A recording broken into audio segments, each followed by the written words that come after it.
Hello, I'm Jena Harris, and welcome back to Soul Food and Grace Moments.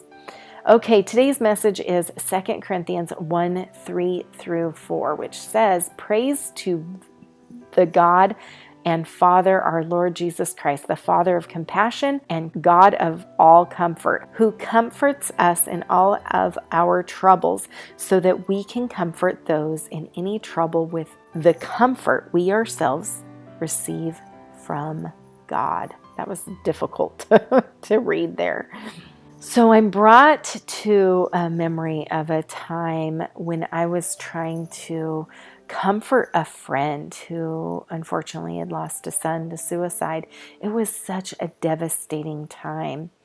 And although I had lost, and I have lost close relatives like my mom, I still couldn't understand the exact things that she was going through.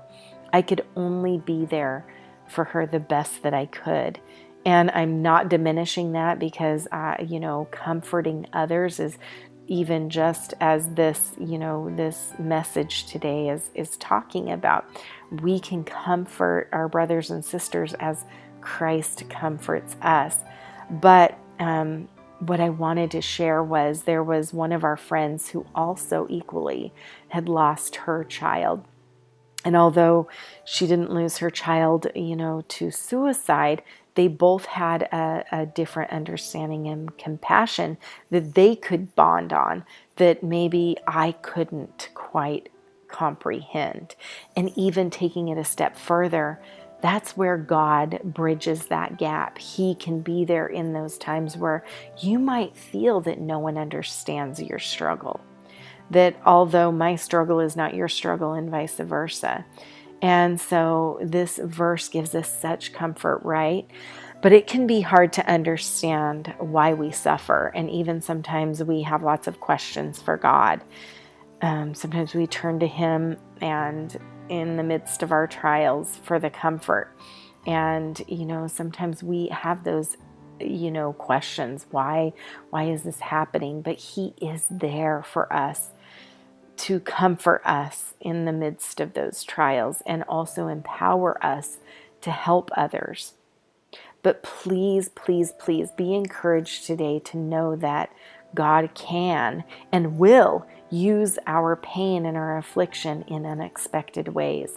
I've seen in my own life, I can be a testament to the God's transformation, God's healing, and how He can change those in the most miraculous, unexpected ways. And no wonder Paul leaned to see his purpose in his own suffering. It gave him the opportunity to receive God's comfort, which he could then use to bless others. And that's in 2 Corinthians 1:3-5.